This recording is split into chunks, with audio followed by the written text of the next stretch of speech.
Kabir sir क्या बढ़िया सो लगाया आपने। अच्छा तो सुर की बहुत समझ है। हाँ भाई गर्दन क्या हिला रहा है, चल जा पानी लेके आ, गला सूख गया मेरा। जी सर।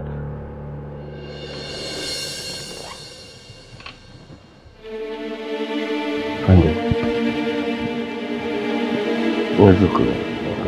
कबीर मिक्सिंग हो चुकी है, गाना सुन लो तुम।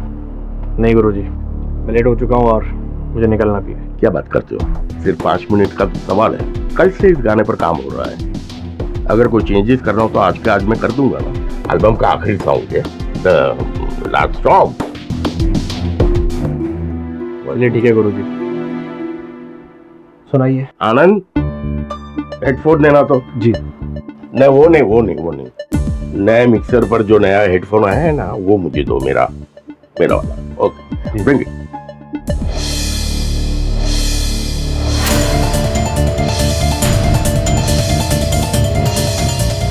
तुम्हारे एल्बम का आखिरी song, just 5 minute, the last song. शुरू करें?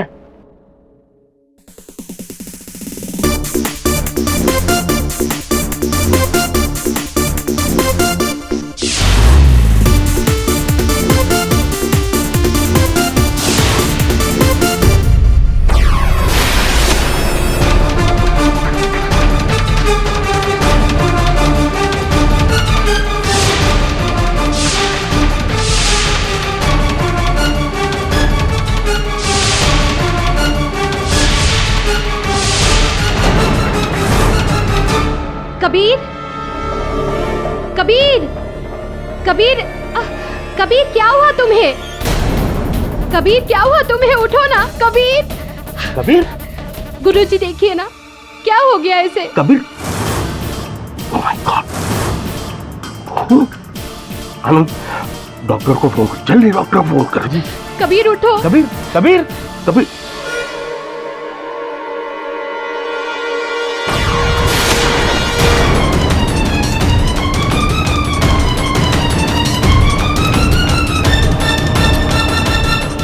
मशहूर सिंगर कबीर अली की मौत एक हादसा है या फिर हत्या?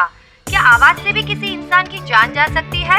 हमारे जानकारी के अनुसार कबीर अली की मौत अपने स्टूडियो में कमबैक एल्बम का आखिरी गाना सुनते वक्त हुई। पुलिस ने संदेह के आधार पर स्टूडियो के मालिक और इस एल्बम के म्यूजिक डायरेक्टर शिशपाल शास्त्री को अरेस्ट किया है।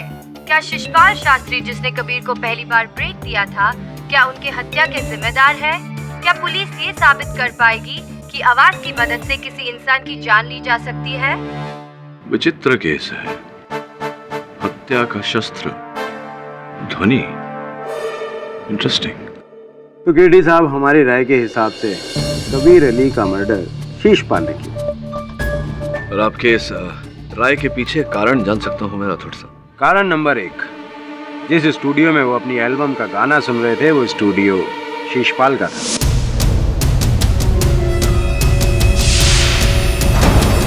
कारण नंबर 2, उस दिन कबीर अली को कहीं जाना था, लेकिन शिशपाल ने उसे जबरदस्ती गाना सुनने के लिए रोका। स्टूडियो में स्पीकर्स होने के बावजूद भी शिशपाल ने कबीर अली को हेडफोन पर गाना सुनने के लिए फोर्स किया, जिससे कबीर अली की दिमाग की नसों पर जोर पड़ा और वो फट गई, जिसकी वजह से उसकी मृत्यु हो गई।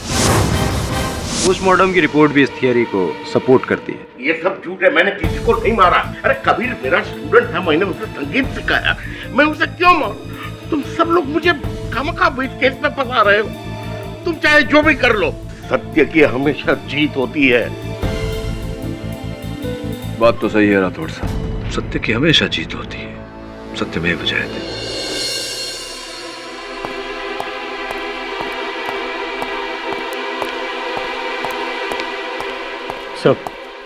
सर आपने म्यूजिक डायरेक्टर शिशपाल का केस ले लिया। आपको पता है ना सर, सारे सबूत उसके खिलाफ है। फिर क्यों सर? ना विचलित क्यों हो रहा है वरुण?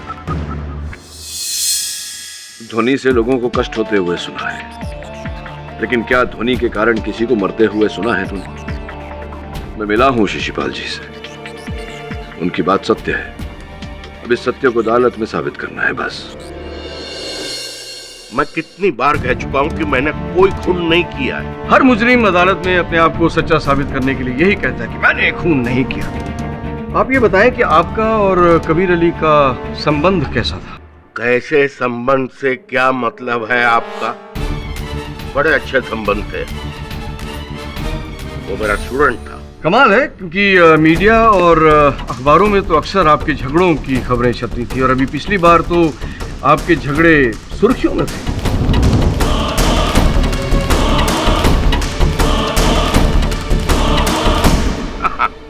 वो तो बहुत पहले की बात है, जब साहब कबीर उस समय नशे में था और जिस दिन ये घटना हुई उसके अगले दिन ही मेरे पास आया और माफी मांगी।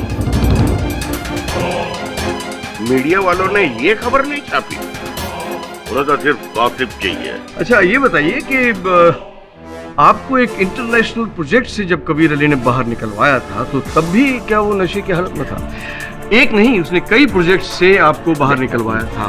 नहीं, इससे साफ जाहिर होता है कि उसे आपके साथ काम करना पसंद नहीं। फिर ऐसी क्या वजह रही कि अपनी कमबैक एल्बम के लिए उसने बाकी सब म्यूजिक डायरेक्टर्स को ताक पे रख के आपको चुना?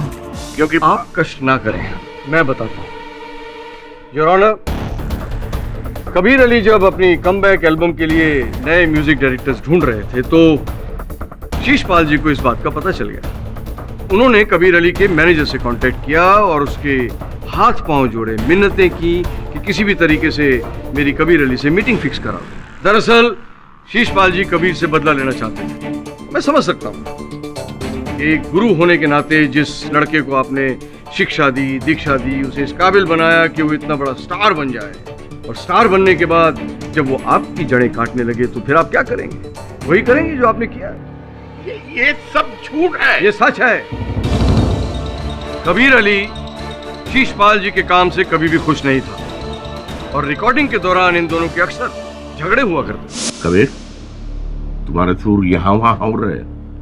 गुरुजी, सुरों के बारे में छोड़िए, पब्लिक के बारे में सोचिए। उन्हें मेरा ये स्टाइल पसंद है। जब तुमने पहली बार मेरे पास गाना गाया था तब ये स्टाइल नहीं था तुम्हारा। तुम पब्लिक को भूल जाओ, सुरों ने तुम्हें बनाया है। कैसे भूल जाऊं गुरुजी? ये गाना मैं घर पे बैठ के सुनने के लिए रिकॉर्ड नहीं कर रहा हूँ, पब्लिक के लिए रिकॉर्ड कर रहा हूँ। शीशपाल जी ने एक ही तीर से दो शिकार किए। एक तो कबीर अली को अपने रास्ते से साफ कर दिया और दूसरा अपने डूबते हुए करियर को बचा लिया। और जाहिर है योर ऑनर कि the great singer Kabir Ali की आखिरी एल्बम कौन नहीं खरीदना चाहेगा? योर ऑनर, कबीर अली की मौत दिमाग की नस फटने से हुई है, जिसे मेडिकल लैंग्वेज में ब्रेन हेमरेज कहते हैं। उस पर मैं रोशनी थोड़ी देर बाद में डालूंगा, लेकिन उससे पहले मैं मरहूम कबीर अली की बेवा पलक अली को कटघरे में पेश करने की इजाजत चाहूंगा। इजाजत? पलक जी, कृपया करके अदालत को बताएं कि उस दिन क्या हुआ था स्टूडियो में। जी, कबीर ने हेडफोन लगाकर गाना सुनना शुरू ही किया था कि अचानक वो बहुत तड़पने लगा। कैसे? ऐसे जैसे किसी ने उसके कानों में तेजाब डाल दिया हो।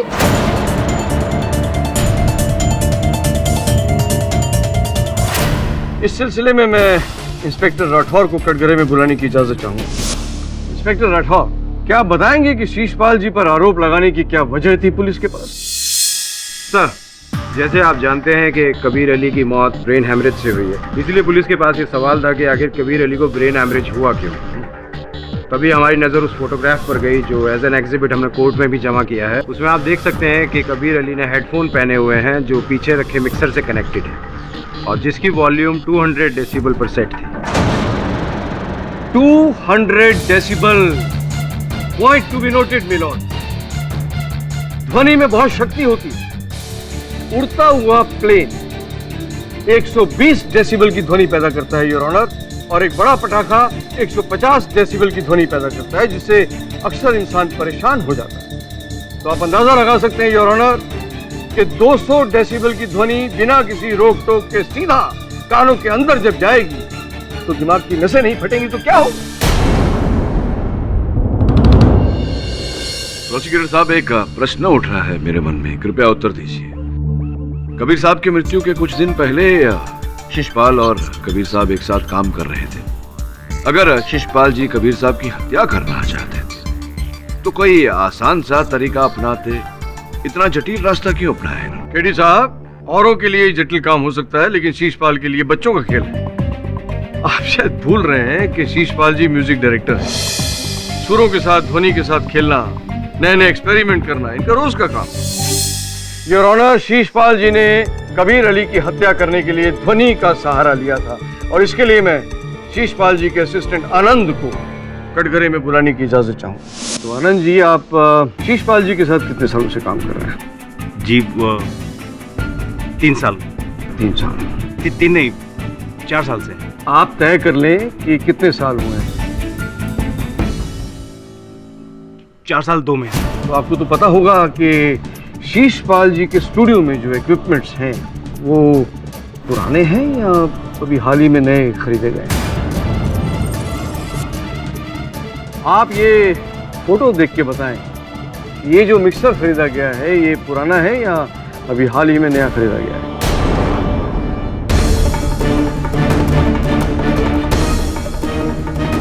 जी नया है। क्यों, पुराना मिक्सर खराब हो गया था जो नए खरीदने की जरूरत पड़ी? जी एक्चुअली वो पुराना वाला सिर्फ 100 डेसिबल साउंड का आउटपुट दे सकता था और गुरुजी को ज़्यादा साउंड की ज़रूरत थी, इसलिए नया खरीदा। ये कबीर अली की मौत से कितने दिन पहले खरीदा गया था? 1 हफ्ता पहले। Point to be noted my Lord, Kabir Ali की मौत से ठीक 1 हफ्ता पहले इन्होंने 200 डेसिबल की ध्वनि पैदा करने वाला ये मिक्सर खरीदा और ये जाहिर है कि उसी मिक्सर से कबीर अली की मौत हुई। अब इससे ज्यादा क्या साबित करने की जरूरत है कि कबीर अली के कातिल यही है? ये केवल संयोग है जज साहब। उस दिन मैंने और भी साउंड इक्विपमेंट्स खरीदे थे मेरे स्टूडियो को अपग्रेड करने के लिए, और ये सब मैंने पलक के कहने पर किया क्योंकि वो चाहती थी कि कबीर के इस एल्बम में लेटेस्ट टेक्नोलॉजी का इस्तेमाल हो। पलक ने आपसे कहा और आपने मान लिया। इतने भोले मत बनिए शीशपाल जी। 200 डेसिबल की ध्वनि, अरे 200 डेसिबल की ध्वनि आप कभी सुन सकते हैं? आप तो क्या, कोई भी नहीं सुन सकता। और किस अपग्रेडेशन की बात कर रहे हैं आप?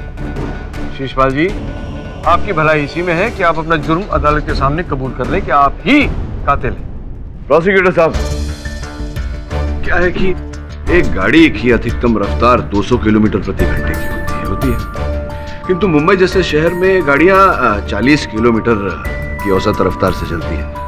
अब 40 किलोमीटर और 200 किलोमीटर में तो बहुत बड़ा अंतर होता है, तो फिर क्यों कार कंपनियां इतनी अधिक रफ्तार की कारें बनाती हैं? योर ऑनर, वास्तविकता में शिशपाल जी अपने स्टूडियो को आधुनिक तकनीक से लैस करना चाहते हैं, फिर उन्हें उसकी जरूरत पड़ती या ना पड़ती। जिस प्रकार से आजकल टीवी पर 1000 से भी अधिक चैनल्स आते हैं, फोन की मेमोरी 64 GB तक पहुंच गई। अब ये सुविधाएं हैं, इनका उपयोग करना न करना ये व्यक्ति विशेष पर निर्भर करता है। क्यों साहब, है ना? केडी साहब, आपकी तमाम दलीलें आपके मुवक्किल को बचाने में कोई मदद नहीं करेंगी। शीशपाल जी ने ही ये 200 डेसिबल का इक्विपमेंट खरीदा था कत्ल के तहत, और जब कबीर अली उस स्टूडियो में अपना आखिरी गाना सुन रहे थे उस वक्त इन्होंने उस मिक्सचर का वॉल्यूम धीरे धीरे चुपके से बढ़ा दिया। मैं वॉल्यूम कैसे बढ़ा सकता हूँ? जज साहब, जब कबीर ने गाना सुनना शुरू किया तब मैं वॉशरूम गया था। जब मैं वॉशरूम से वापस आया तो कबीर जमीन पर गिरा पड़ा था। योर ऑनर, मैं अदालत में साबित कर सकता हूँ कि मिक्सर का वॉल्यूम शीशपाल जी ने ही बढ़ाया था। कैसे? आनंद से पूछते हैं। आनंद साहब, मुझे आप ये बताइए कि आपके स्टूडियो में वो जो मिक्सर है उसका वॉल्यूम बढ़ाने के लिए इंसान का वहाँ मौजूद होना जरूरी है? जी नहीं सर, हम कंप्यूटर प्रोग्राम की मदद से वॉल्यूम के उतार चढ़ाव की टाइमिंग सेट कर सकते हैं। Point to be noted my lord, Sheeshpal ji ने उस कंप्यूटर में पहले से ही साउंड बढ़ाने की प्रोग्रामिंग सेट कर रखी थी। वकील साहब, अगर मैंने प्रोग्रामिंग पहले से ही सेट किया होता तो उसका रिकॉर्ड मेरे कंप्यूटर में होना चाहिए। आप चाहो तो मेरा कंप्यूटर चेक कर सकते हो। लेकिन शीशपाल जी, मुझे लगता है कि कोई फायदा नहीं होगा, क्योंकि वो प्रोग्रामिंग जो आपने सेट की थी वो तो आपने पहले ही नष्ट कर दी होगी। आपकी कंप्यूटर के बारे में जानकारी बहुत ही अधूरी है। आपको शायद पता नहीं होगा कि अगर आप कोई चीज डिलीट करते हो, कोई डेटा डिलीट करते हो, उसका रिकॉर्ड भी कंप्यूटर में होता है। तो फिर क्या जादू से ही वॉल्यूम खुद ब खुद बढ़ गया? मुझे क्या पता, मैंने कंप्यूटर में कोई टाइमिंग सेट नहीं की थी। योर ऑनर, उस समय स्टूडियो में शीशपाल जी और आनंद के अतिरिक्त पलक जी भी उपस्थित थी। मैं उन्हें कटघरे में बुलाने की आज्ञा चाहता। पलक जी, आप भी गाती थी, अच्छा गाती थी, सुरीला गाती थी, फिर अचानक संगीत की दुनिया से संन्यास क्यों ले लिया आपने? जी वो शादी के बाद बहुत जिम्मेदारियां बढ़ गई, बस इसलिए। जो करियर आपने खड़ा किया था कठिन संघर्ष करने के बाद, तो जिम्मेदारियों के चलते, उत्तरदायित्व के चलते आपने वो करियर छोड़ दिया।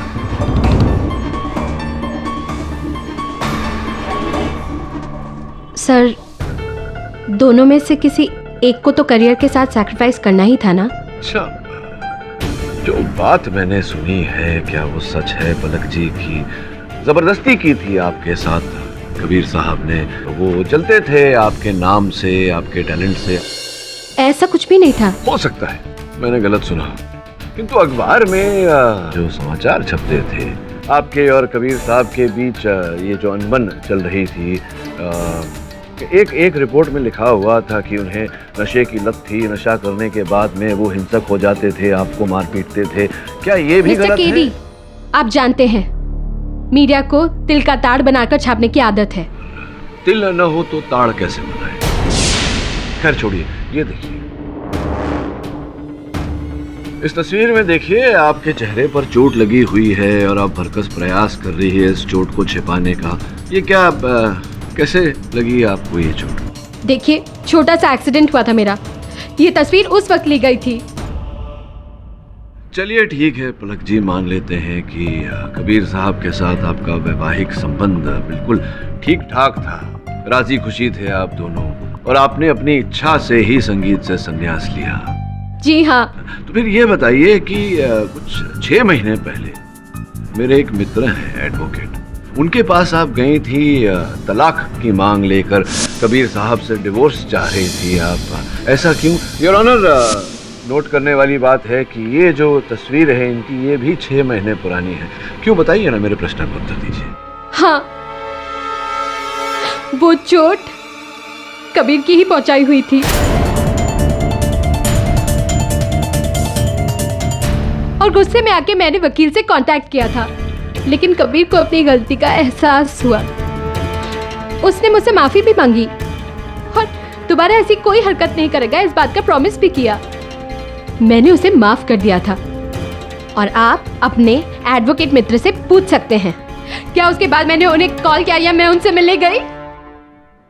कहीं ऐसा तो नहीं पलक जी कि इस बात को लेकर भी कबीर साहब ने आपको धमकाया हो, इसी कारण आप दोबारा उस वकील से मिलने नहीं गई? कहीं ऐसा तो नहीं कि 6 महीने आप योजना बनाती रही कबीर साहब से छुटकारा पाने की? कहीं ऐसा तो नहीं कि उस दिन स्टूडियो में आपको अवसर मिल गया और आपने उस मिक्सर की जो क्षमता है वो 200 डेसिबल तक पहुंचाकर कबीर साहब की हत्या कर दी? What? I object your honour. KD साहब एक सम्मानित नागरिक पर झूठा इल्जाम लगा रहे हैं। क्या कह रहे हैं? मैं झूठ बोल? योर ऑनर, मैं और झूठ बोलूंगा, वो भी अदालत में? और आनंद ने अपने कथन में कहा था कि पलक जी के कहने पर शिशपाल जी ने वो मिक्सर खरीदा था, आपके कहने पर खरीदा था? हाँ, लेकिन मैंने तो वो सिर्फ बात में कह दिया था। या फिर शिशपाल जी के इस मिक्सर का फायदा उठाकर आपने अपनी योजना को फलीभूत किया? What nonsense! आप मुझ पर शक कर रहे हैं? हाँ, क्योंकि आपके पास कारण था कबीर साहब की हत्या करने का। उस दिन जब शिशपाल जी बाथरूम गए, आपने मिक्सर का डेसिबल बढ़ाया और उनकी हत्या कर दी।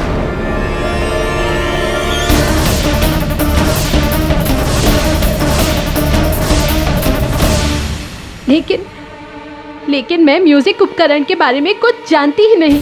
उसका वॉल्यूम कैसे घटाया जाता है, कैसे बढ़ाया जाता है, मुझे नहीं पता। अद्भुत बात है, आप इतने वर्षों से प्लेबैक सिंगिंग कर रही हैं। ये जानकारी अगर आपके पास नहीं तो किसके पास होगी? देखिए मिस्टर कीदी, मैंने कबीर को इस इंडस्ट्री में वापस लाने के लिए अपना सब कुछ दांव पर लगा दिया। घर, यहाँ तक कि अपने गहने भी गिरवी रख दिए सिर्फ उसकी सफलता के लिए। मैं गुरुजी के पास गई ताकि सारे म्यूजिक उपकरण अपडेट किए जा सके। अगर मेरा इरादा कबीर का खून करने का होता तो मैं ये सब करती ही क्यों? बताइए आप, क्यों करती मैं ये सब? मैंने इतने सालों तक कबीर का टॉर्चर सहा, लेकिन अब जब कबीर सुधर रहा था, वो खुद कोशिश कर रहा था सुधरने की, तब मैं उसे क्यों मारती? क्यों मारती मैं उसे? बताइए आप।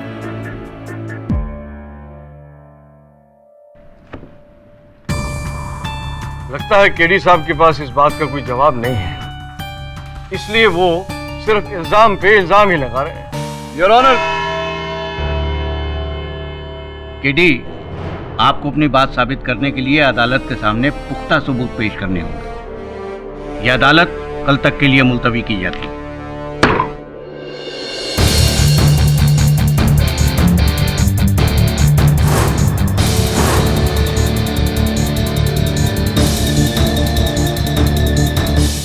सब बहुत ही इंटरेस्टिंग फैक्ट्स हैं, मुझे तो इसके बारे में पता ही नहीं था। ये जानकारी जितनी दिलचस्प है उतनी आश्चर्यजनक भी। समझ रहा हूं मैं कुछ कुछ। योर ऑनर, कल रात मैंने ध्वनि की बारीकियों को समझने के लिए कुछ प्रयोग किए जो सफल रहे। अब मैं अदालत में ये स्पष्ट करना चाहूंगा कि कबीर अली की हत्या कैसे की गई। वरुण, इस मिक्सर के जरिए मैं अदालत में 200 डेसिबल की ध्वनि उत्पन्न करूंगा योर ऑनर, जो प्रोसिक्यूटर महोदय के अनुसार जानलेवा है, प्राणघातक है।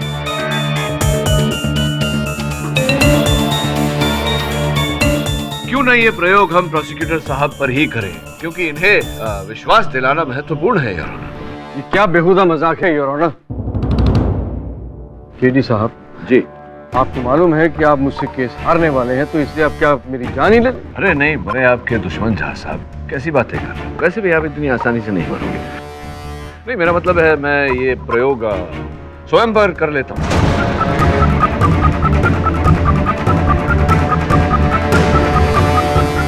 ये जो मिक्सर है, ये यहाँ इसका कंट्रोल है, इसके द्वारा आप ध्वनि 200 डेसिबल तक बढ़ाते जाएं। चलिए अब अपने हाथों, कुर्सी ले आ वरुण, अपने हाथों से मुझे ये हेडफोन पहना दीजिए। आइए पीछे से।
केडी, तुम इस तरह हमें छोड़ के नहीं जा सकते।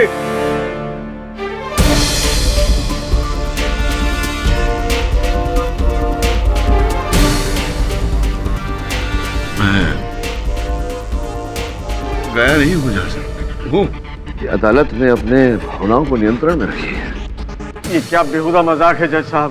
केडी, आप ठीक तो हैं ना? जी योर ऑनर, मैं ठीक हूँ। क्षमा चाहता हूँ इस प्रदर्शन के लिए। योर ऑनर, जैसा कि अभी अभी मैंने अभियोग पक्ष महोदय की सहायता से स्वयं पर 200 डेसिबल की ध्वनि का प्रयोग किया, ये प्रमाणित करने के लिए योर ऑनर की ध्वनि से कभी किसी की हत्या नहीं की जा सकती। हमारे शरीर की प्रतिरोधक क्षमता इतनी अधिक होती है कि ध्वनि हमारे शरीर पर असर तो करती है, लेकिन हमें मार नहीं सकती। योर ऑनर, हमारे कान में 3 हड्डियां होती हैं जिन्हें अंग्रेजी में मैलियस, इंकस और स्टेपस कहते हैं। तेज ध्वनि सुनते ही ये हड्डियां सिकुड़ जाती हैं और उस तेज ध्वनि को हमारे मस्तिष्क तक नहीं पहुंचने देती। इसलिए योर ऑनर, मैंने ये प्रदर्शन अदालत में किया। योर ऑनर, मेरी दरख्वास्त है कि बहस को आगे बढ़ाने से पहले किसी एक्सपर्ट की राय ले ली जाए। Absolutely your. इजाजत। डॉक्टर साहब, केडी ने जो साइंटिफिक एविडेंसेस अदालत के सामने पेश किए हैं, उनके बारे में आपका क्या विचार है? KD is absolutely right. आपका कहने का मतलब है कि कबीर की मौत ध्वनि से नहीं हुई? नहीं, साउंड ही इनकी मौत की वजह है।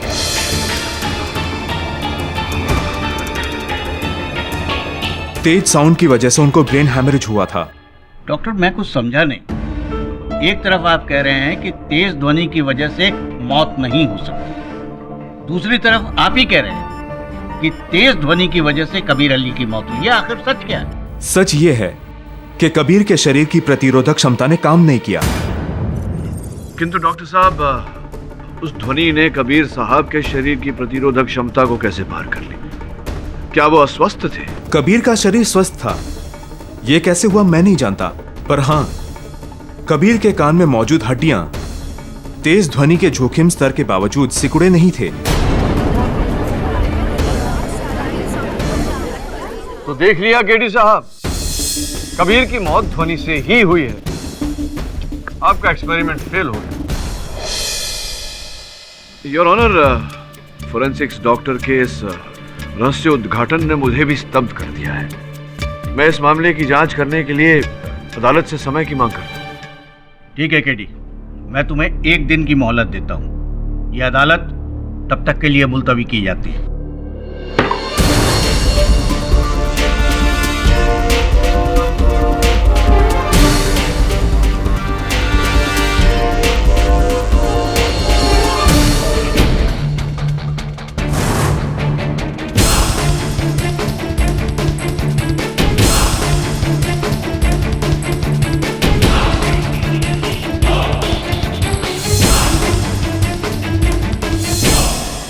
Excuse me, Katie's.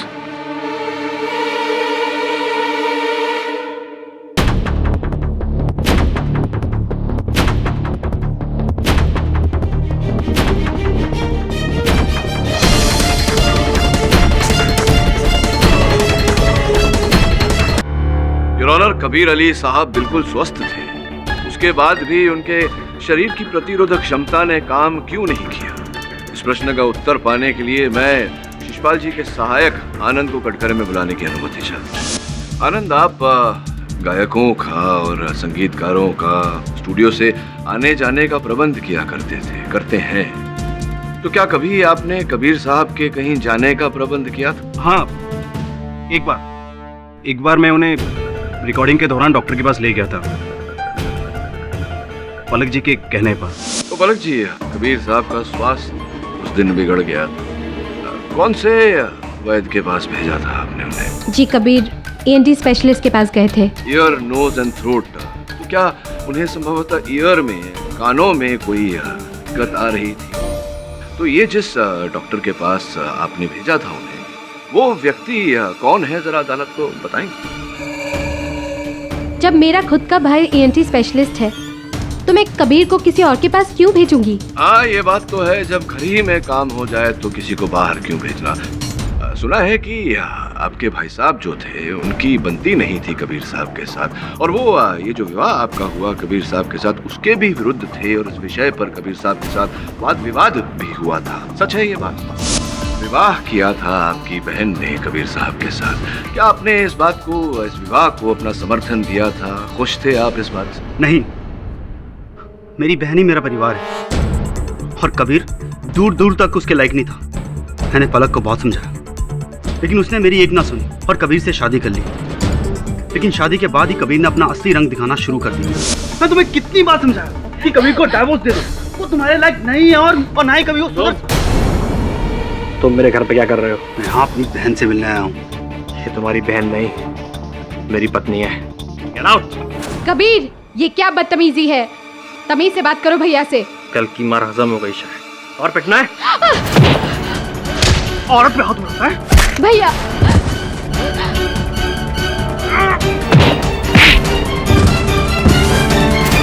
तो आपने अपनी बहन पलक की समस्या ही हल कर दी कबीर साहब की हत्या करके।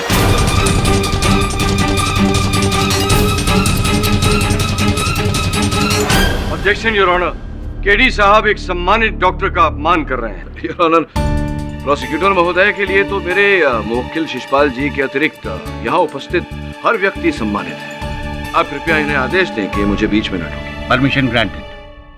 योर ऑनर, कबीर साहब की जेब से कान में डालने वाली दवा ईयर नेक्टर की ये शीशी मिली। इसे हमने लेबोरेटरी में जांच के लिए भेजा। जो रिपोर्ट वहां से हमने पाई उसके अनुसार इसमें कानों में डालने वाली दवा नहीं थी योर ऑनर, बेंजोपेन था, जिससे कान की छोटी हड्डियां नकारा हो जाती है। एक मिनट, इसे कृपया विस्तार से समझाने का कष्ट करेंगे। डॉक्टर साहब, बेंजोपेन नामक ये रसायन मनुष्य के कानों पर क्या असर करता है, ये कृपया अदालत को बताएं। ये रसायन कानों को सुन कर सकता है, पर इससे सुनने की शक्ति पर कोई असर नहीं पड़ता। और हाँ, इस रसायन की वजह से कान के कुछ हिस्से नकारा हो सकते हैं। कुछ हिस्से नकारा हो जाते हैं से अर्थ है आपका जैसे कि कान की रक्षा करने वाली वो छोटी छोटी हड्डियां। इस केमिकल की वजह से तेज साउंड आने पर भी ये बोन्स दिमाग की रक्षा नहीं कर सकती, और रक्षा के अभाव में तेज ध्वनि मनुष्य के मस्तिष्क को आघात पहुंचा सकती है। ऑर्डर। डॉक्टर साहब, अगर ये बात सही है तो फिर पोस्टमार्टम रिपोर्ट में आप ये क्यों नहीं पकड़ पाए?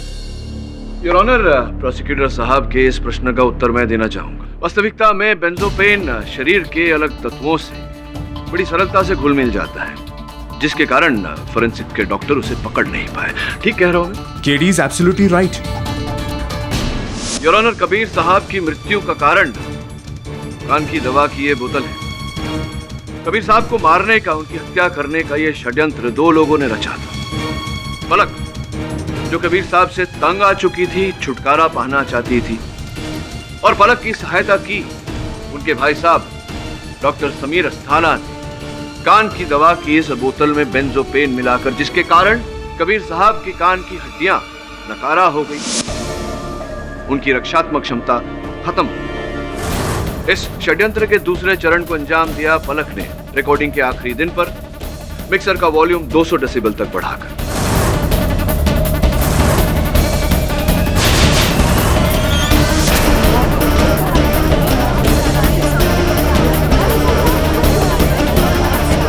ऑर्डर। केडी साहब, मैं एक डॉक्टर हूँ, केमिस्ट नहीं। मेरा काम है दवा लिख के देना, और जिस दवा को आप अदालत में सबूत बनाकर पेश कर रहे हैं, वो दवा मैंने कबीर को प्रिस्क्राइब की थी, दी नहीं थी। कबीर ने वो दवाई बाहर किसी केमिस्ट से ली थी। उसमें बेंजापेन कहाँ से आ गया मैं नहीं जानता। क्या सबूत है आपके पास इस बात का कि आपने दी नहीं थी? ये आप आनंद से पूछ सकते हैं, वो वहीं पे था, या फिर मेरी सेक्रेटरी अलीशा से पूछ लीजिए। कबीर ने उससे ये भी पूछा था कि बाहर केमिस्ट खुला है कि नहीं। ऑब्जेक्शन योर ऑनर, केडी साहब शीशपाल जी को बचाने के लिए उल जलूल दलीलें पेश कर रहे हैं। इससे पहले इन्होंने जो भी सबूत दिए हैं वो अंत में गलत साबित हुए हैं। आखिर ये हो क्या रहा है अदालत में योर ऑनर?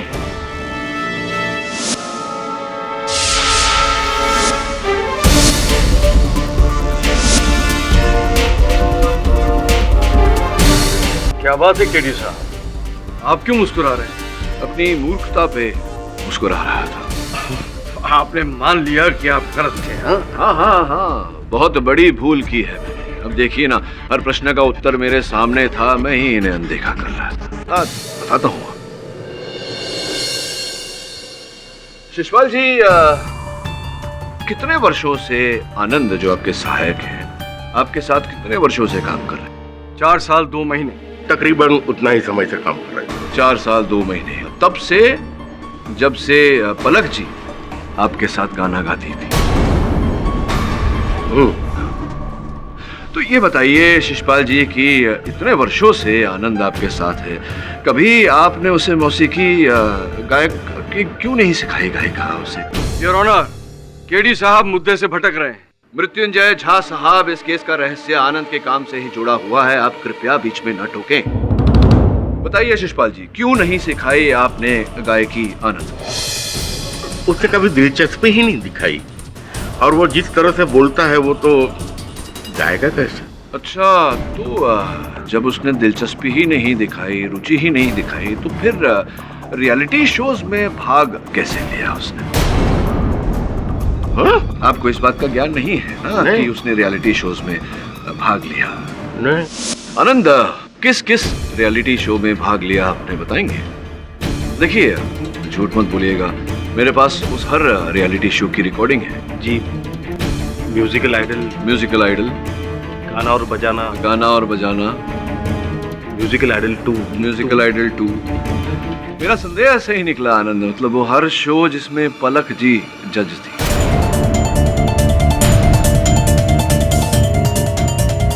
दुनिया को धोखा दे सकते हो लेकिन मेरी आंखों को नहीं। मैंने देखा कि जब जब तुम पलक जी को देखते हो तुम्हारे अंदर एक उत्तेजना सी भर जाती है। योर ऑनर, मैंने पलक अली जी के हर शो की रिकॉर्डिंग देखी और अनेक स्थान पर मुझे आनंद दिखाई दी।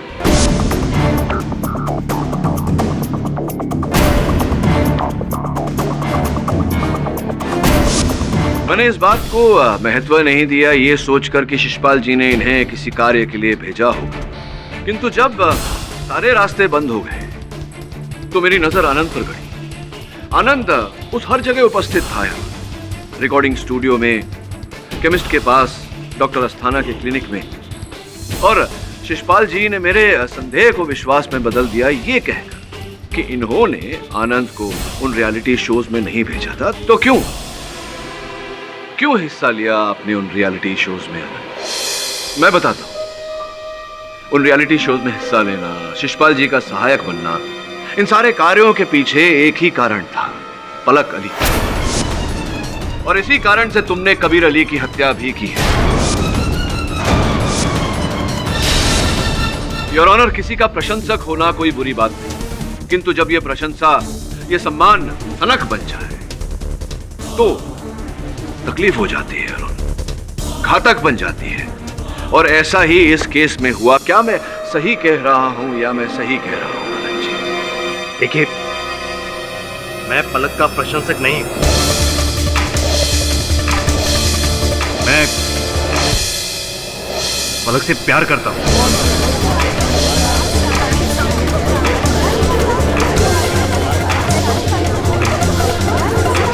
Order, order. पलक के लिए मैं गांव छोड़कर यहाँ आया। पलक के लिए मैंने गुरुजी के यहाँ नौकरी की, लेकिन एक दिन अचानक से एक गंदा नालायक इंसान कबीर पलक की जिंदगी में आया। पलक ने उससे शादी कर ली। मुझे बहुत गुस्सा है।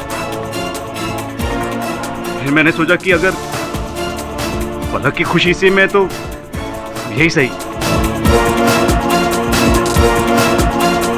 मैं गुरुजी के यहाँ नौकरी करता रहा। पलक वहां बीच बीच में आती थी।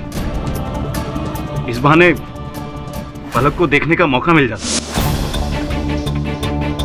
कबीर बहुत ही गंदा इंसान। उसने गुरुजी से झगड़ा कर लिया। चली हो गया। अब खड़ा खड़ा मेरी शक्ल क्या देख रहा है? चल जा, कुछ चखना बना लेके आ, जा।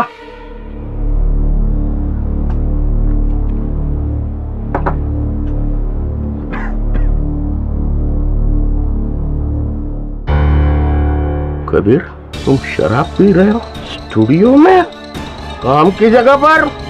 अरे ये मेरा मंदिर है, मंदिर। यहाँ पर मैं पूजा करता हूँ। अरे होगा ये आपका मंदिर, लेकिन मैं जो चाहे वो कर सकता हूँ। मिस्टर आरुस्तार, बाहर निकलो यहाँ से। हाँ, नहीं करना मुझे आपके साथ काम। पलक ने स्टूडियो में आना बंद कर दिया। मैं पागल हो रहा था। मैं समझ नहीं पा रहा था कि पलक को कैसे मिलूं, कहां से देखूं। फिर मैंने हर उस रियलिटी शो में पार्ट लिया जिसमें पलक जज हुआ करती। इस बहाने मुझे पलक को देखने का मौका मिलता था। लेकिन कबीर ने उसका म्यूजिकल करियर भी चौपट कर दिया। एक दिन पलक स्टूडियो में आई। पलक को गुरुजी के सामने कबीर के करियर के लिए भीख मांगते देखना मुझसे देखा नहीं। आप भी जानते हैं गुरुजी, उसके इस डूबते हुए करियर को सिर्फ आप ही बचा सकते हैं। आपके अलावा और कोई नहीं बचा सकता। प्लीज गुरुजी, मैं आपके हाथ जोड़ती हूँ। मैं बर्दाश्त नहीं कर पा। पलक को ये गिड़गिड़ाते देखना मुझे सहन नहीं हुआ। इसीलिए मैंने कबीर को मारने का फैसला किया।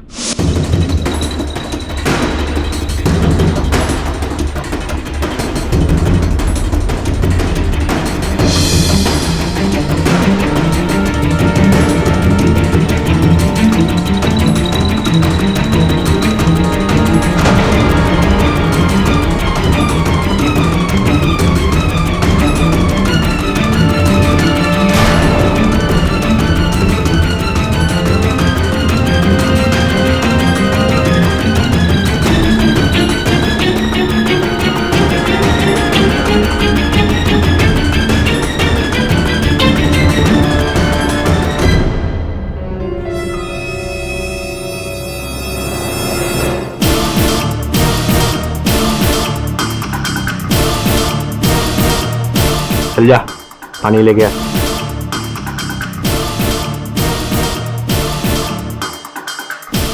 कबीर मिक्सिंग हो चुकी है, गाना सुन लो तुम।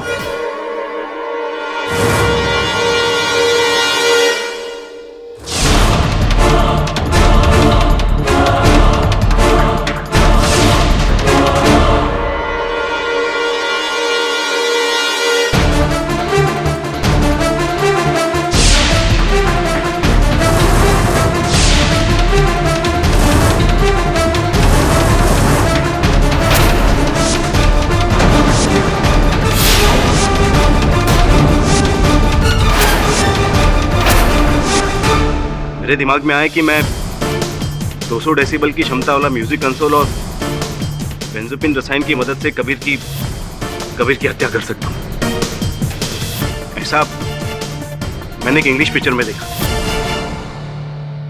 Defence press. आनंद ने अपना गुनाह खुद कबूल किया है। कबीर अली की हत्या करके इन्होंने एक नहीं बल्कि 2 जिंदगियों को खराब किया है। लिहाजा ये अदालत आनंद माथुर को मृत्यु दंड की सजा सुनाती है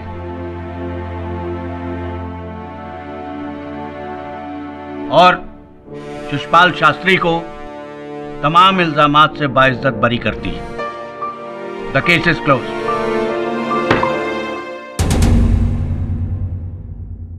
झा साहब, सुना था कि आपको कहीं जाना था, जिसलिए आपका ज्यादा समय नहीं लिया। अजय, गाना वाना गाते हैं या नहीं? नहीं बाबा, मैं नहीं गाता।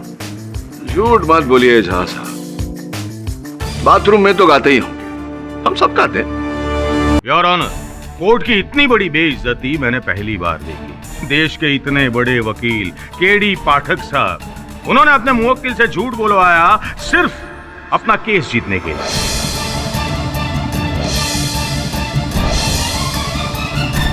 मैंने ऐसा कुछ नहीं किया। वैसे भी सच की लड़ाई लड़ने वालों को झूठ का सहारा लेने की आवश्यकता नहीं होती। पाठक साहब, बड़ी बड़ी बातों से क्या होता है? और योर ऑनर, बड़ी बड़ी बातें करना कोई इनसे ही सीखे। मिलोड, ये हरिया कोर्ट में दोहराने के लिए तैयार है कि किस तरह पाठक साहब ने उसे झूठी गवाही देने के लिए मजबूर किया, वो भी सिर्फ केस जीतने के लिए। क्या पाठक साहब ने तुम्हें झूठी गवाही देने के लिए मजबूर किया था?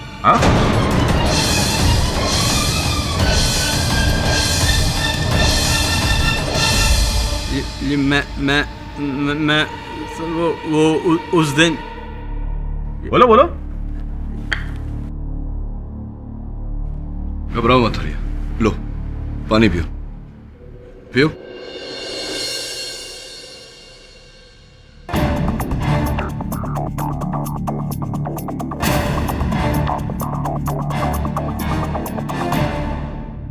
अब अदालत के सामने सच सच बताओ।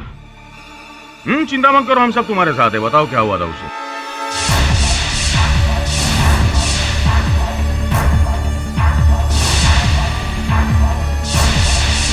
हरिया,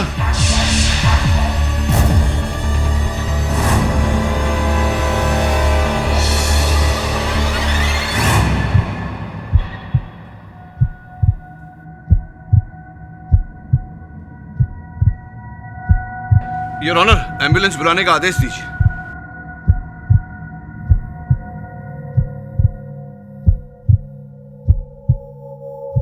कोई फायदा नहीं है, कोई फायदा नहीं है। He's no more. He's no more.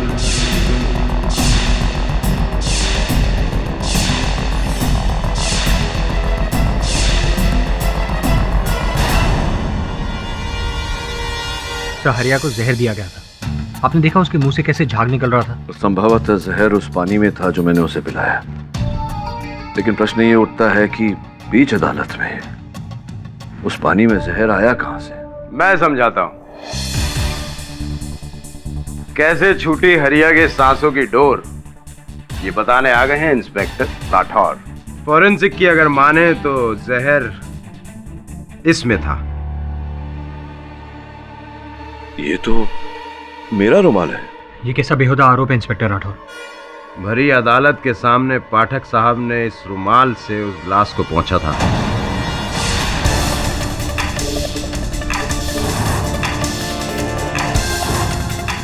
और फिर वही पानी तुमने हरिया को दिया।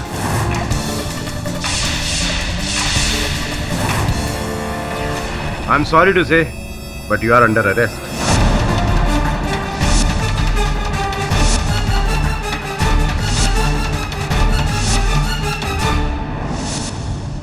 अदालत ने आपकी तरफ से केस लड़ने के लिए मिस्टर कृष्णमूर्ति का नाम दिया। वीएन कृष्णमूर्ति पगला गए? मेरे ही बैच में था कृष्णमूर्ति, 2 बार फेल हुआ था। मैं अपना केस खुद लड़ूंगा। सर, ये केस कहां से कहां पहुंच गया? योर ऑनर, मैं हरिया के पक्ष में ये केस लड़ रहा हूं इस कारण कि मुझे पूरा विश्वास है ये निर्दोष है। इनके मालिक जगत राम की हत्या में इनका कोई हाथ नहीं। आराम से पाठक साहब, आराम से। फैसला मत सुनाइए, उसके लिए जज साहब है ना। हम और आप मिलकर सिर्फ यहाँ सच को बाहर लाने की कोशिश करें तो ही बेहतर होगा। और मुझे पूरा यकीन है कि मेरे पहले गवाह को सुनते ही आपको हरिया का असली चेहरा पता चल जाएगा। योर ऑनर, गुनाह पे से पर्दा उठाने के लिए मैं अपने पहले गवाह जगत राम के भाई मंगत राम को बुलाना चाहूंगा। इजाजत है तो बताइए मंगत राम जी, घटना के दिन जो कुछ भी हुआ वो सब बताइए। सर, उस दिन मैं अपने भैया के साथ उनके कमरे में बैठा था। हम लोग हिसाब कर रहे थे। क्योंकि हमारा हीरो का कारोबार है तो हर एक लेन देन का सही सही हिसाब रखना पड़ता है। और वहां पर उस दिन अचानक हरिया आ गया। अरे ये क्या है? कल मैंने तुझे जो सेट दिया था उसका हिसाब किताब नहीं लिखा इसमें। ऐसी लापरवाही कैसे करता है मंगत तू? साहब जी, वो अगले महीने अपनी बेटी की शादी करना चाहता हूँ। नहीं नहीं नहीं नहीं, मैं पहले ही 2 शादी कर चुका हूँ। अभी मुझे 3री शादी नहीं करनी है। साहब जी, मेरे गांव का ही लड़का है, आपसे थोड़ी पैसे की मदद चाहिए थी। मैं ज्यादा से ज्यादा आशीर्वाद और 2 दिन की छुट्टी दे सकता हूँ, इसके अलावा फुट्टी कोड़ी नहीं है मेरे पास। साहब जी, अगर थोड़े से पैसे मिल जाते। वो क्या है ना, लड़के वाले दहेज मांग रहे हैं। अरे बहरा है क्या? अभी मैंने क्या बोला तुझे? चल निकल यहाँ से, वरना तेरी छुट्टी भी कैंसिल कर दूंगा। भैया, बेचारा अपने बेटी की शादी कर देगा। कुछ हजारों की बात है ना, दे देते। छोटे, तू चुप कर। इस घर के और इस कारोबार के फैसले मैं करता हूँ। कब क्या करना है और क्या नहीं करना है मुझे समझाने की कोशिश मत कर। उसको समय पर तनख्वाह देता हूँ। अपनी तनख्वाह में से थोड़े थोड़े पैसे बचाकर करे अपनी बेटी की शादी। और वैसे भी मानकर त्योहार नहीं मनाए जाते। अरे बात बता, अगर कल पैसे लेकर भाग गया तो क्या करेगा तू? नहीं नहीं साहब जी, मैं कसम खाकर कहता हूँ, बच्चे की शादी के लिए ही मांग रहा हूँ। साहब जी, आप मदद कर दीजिए वरना ये शादी टूट जाएगी। छोटू, इसे बाहर भेज वरना मेरा हाथ उठ जाएगा। मैं बोलता हूँ भैया। हरिया, तुम चलो चलो। भैया वो हाँ, पैसे लाया तू? हाँ, लेकर आया। ये रहे। हिसाब तरीके से किया कर मंगत। 1 0 भी इधर से इधर हो जाती है तो लाखों की हेरा फेरी हो जाती है। भैया, मैं तो ध्यान दे रहा हूँ ना भैया। कभी कभार कोई गलती हो जाती है।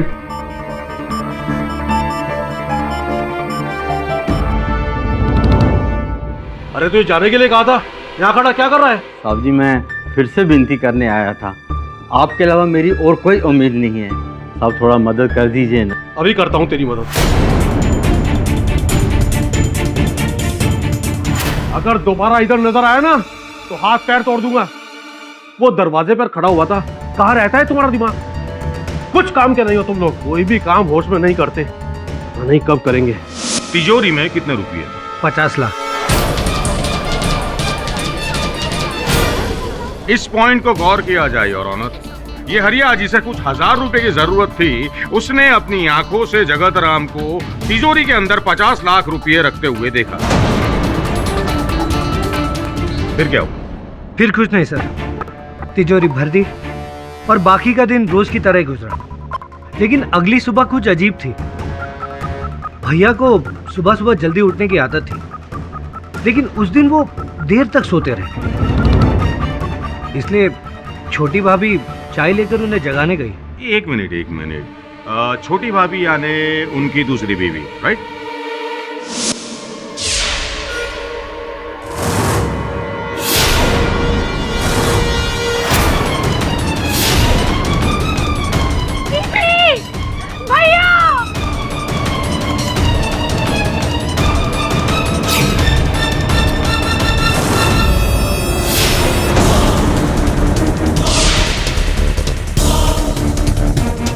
फिर सर हमने पुलिस को फोन किया और उन्होंने तहकीकात शुरू कर दी। ये कमरा किसका है? मेरा है साहब।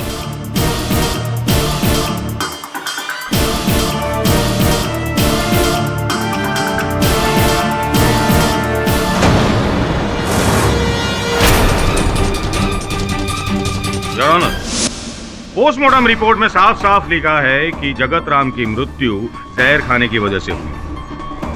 वो जहर जो उनके बिस्तर के पास पड़े दूध के गिलास से मिला। अच्छा एक बात बताइए, आपके भाई को सोने से पहले दूध पीने की आदत थी? जी सर, आज से नहीं काफी सालों से। अच्छा ये बताइए कि ये गर्म दूध उन्हें कौन देता था? घर का नौकर हरिया। सुना आपने पाठक साहब, हीरो का कारोबार करने वाले जगत राम ने हरिया को आर्थिक रूप से मदद करने से इनकार कर दिया। हरिया जानता था कि तिजोरी के अंदर रुपये थे और चाबी तकिए के अंदर। नतीजा, जहर वाला दूध, तिजोरी खाली और रुपये हरिया के कमरे से मिले। पाठक साहब, इससे ज्यादा सिंपल और साफ और क्या हो सकता है? हाँ? योर ऑनर, ये खून हरिया ने ही किया। देसाई साहब, अक्सर देखा गया है कि अदालत में जो बहुत ही स्पष्ट और सरल दिखाई देता है, उसके पीछे एक उलझी हुई कहानी होती है। आपको आपत्ति ना हो तो आपके गवाह से चंद प्रश्न कर लूं? हाँ प्लीज, बिल्कुल। धन्यवाद। मंगतराम जी, आपने अपने कथन में अदालत को बताया कि आपके भाई साहब जगत राम जी की हत्या उनके शयन कक्ष यानी कि उनके बेडरूम में हुई। जी सर। ये बताइए कि ये बात सत्य है जो अभी अभी आपने कहा 2 पत्नियां? जी सर। क्षमा चाहता हूँ मंगतराम जी, बोलने में जरा विचित्र लगता है। 2 पत्नियां होते हुए भी अकेले सोते थे आपके भाई साहब? दरअसल सर, हमारे यहाँ पर दोनों भाभीियों के अपने अपने अलग कमरे और अलग अलग नौकर भी। अच्छा। तो जिस रात हत्या हुई उस रात उनके शयन कक्ष का द्वार खुला हुआ था? यस सर, भैया अपना दरवाजा कभी बंद नहीं रखते थे। Point to be noted your honour. भैया कभी अपने शयन कक्ष का द्वार बंद नहीं करते थे, यानी कि दरवाजा खुला रहता। तिजोरी उनके कक्ष में थी। तिजोरी की चाबियां अपने तकिए के नीचे रखते थे। हत्या के बाद योर ऑनर, तिजोरी पर किसी की उंगलियों के निशान नहीं पाए गए। ऐसे में केवल हरिया पर संदेह करना ये तो उचित बात नहीं। उचित होगा मिलॉर्ड, क्योंकि तिजोरी की चाबी कहाँ होती है ये सबको पता था, लेकिन तिजोरी के अंदर कितने रुपये हैं ये हरिया के अलावा और कोई नहीं जानता। सही है ना मंगत जी? बिल्कुल सर, हमारे अलावा किसी को ये बात पता नहीं थी। ये तो हरिया भी अचानक आ गया तो इसलिए उसने देख लिया, वरना भैया पैसों की बात कभी किसी के सामने नहीं करते थे। सुना पाठक साहब, और बाकी रहा फिंगरप्रिंट का सवाल, तो उसे मिटाना कितना मुश्किल है। और ऑब्वियसली जगत राम के कमरे में होते उसकी तिजोरी को हाथ लगाना बहुत ही मुश्किल है। इसलिए पैसों तक पहुंचने के लिए सबसे पहले जगत राम को मौत के घाट उतारना जरूरी था। हरिया ने ठीक बिल्कुल वही किया और उसने रात को जगत को पीने वाले दूध में जहर मिला दिया।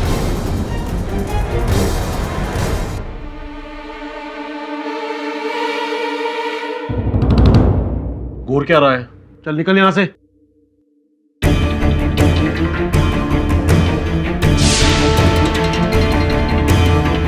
और उसके बाद 10-15 मिनट के बाद हरिया कमरे में आया। तब तक जगत जी ने दम तोड़ दिया था और उसके लिए पैसे चुराना बहुत ही आसान था।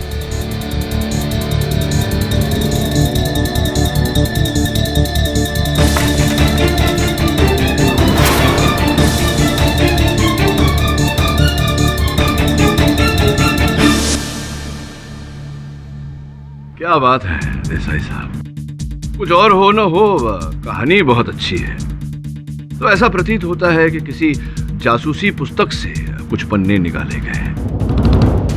मैं आपको स्मरण करा दूं कि अदालत में 4 कड़ियां जोड़ के या कहानी बनाकर नहीं, केवल सत्य और साक्ष्य के बिना पर निर्णय लिया जाता है।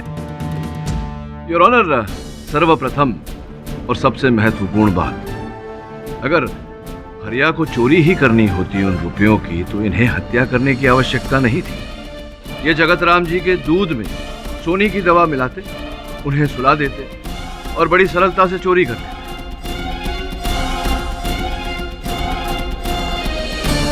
इसका अर्थ ये है कि जिसने भी जगत राम जी की हत्या की है वो जगत राम जी की हत्या करना चाहता और यही उद्देश्य हरिया का भी था। पाठक साहब, एक तीर और 2 निशान। जगत राम ने उसकी जो बेइज्जती की थी उसका बदला भी ले लेता और आसानी से पैसे भी चोरी कर लेता। नहीं देसाई साहब, ये बताइए कि अगर हरिया को इस बेइज्जती का इतना ही मन दुख होता तो इतने वर्षों से उस घर में घुट घुट कर क्यों जीते? नौकरी छोड़ भी सकते थे। और फिर चोरी की, हत्या की मान लेते तो भागे क्यों नहीं? भाग भी सकते थे। और फिर चोरी किए हुए पैसे इन्होंने अपने ही कक्ष में छिपाया। ऐसी मूर्खता ये क्यों करेंगे, जबकि ये जानते होंगे कि अगर पैसे वहां तिजोरी से लापता मिले तो घर की छानबीन होगी, इनका कक्ष भी टटोला जाएगा और अगर इनके कक्ष में रुपए मिले तो संदेह इन पर आएगा।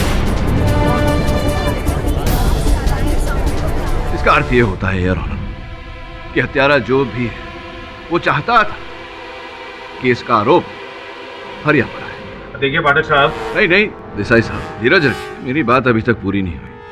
हरिया जी कौन सी कक्षा तक पढ़े हैं? जी 4th पास हूँ साहब। योर ऑनर, आपके मेज पर जो फोरेंसिक्स की रिपोर्ट रखी हुई है उसके अनुसार जगत राम जी की हत्या मैकिनाइन नामक विष देकर की गई है। योर ऑनर, सोचने वाली बात है कि एक साधारण सा 4th कक्षा पास व्यक्ति ऐसा विष कहां से लाएगा जो अधिकतर देशों में बैंड है, दुर्लभ है और जिसका प्रयोग अवैध है। बड़े दुख की बात है केडी साहब कि बैंड चीजें शोरूम में सजाकर बिकती नहीं है, लेकिन अवैध तरीके से हर जगह पे मिलती है। उसे पाने के लिए पढ़ाई नहीं, पैसे चाहिए। हाँ, लेकिन वही तो नहीं थे हरिया जी के पास। योर ऑनर, मुझे पूरा विश्वास है कि जगत जी की हत्या किसी एक व्यक्ति ने नहीं, लोगों ने मिलजुल कर की है।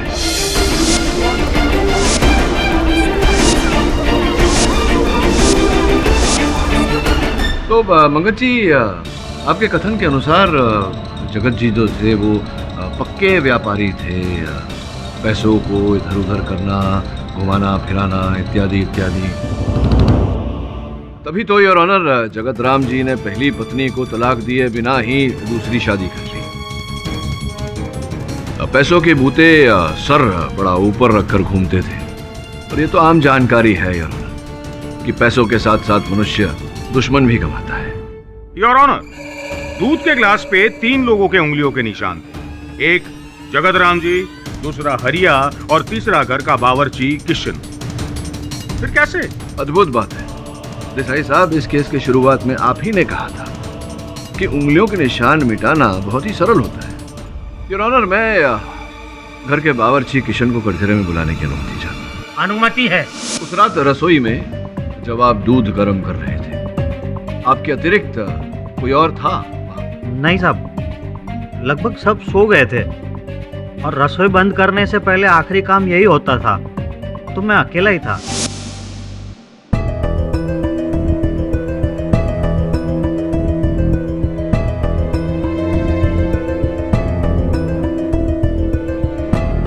हरिया, हरिया साहब का दूध गर्म हो चुका है, दे दो वरना वापस डांट पड़ेगी। फिर मैं सोने चला गया। अच्छा, तो जाइए बैठिए ना, खड़े क्यों?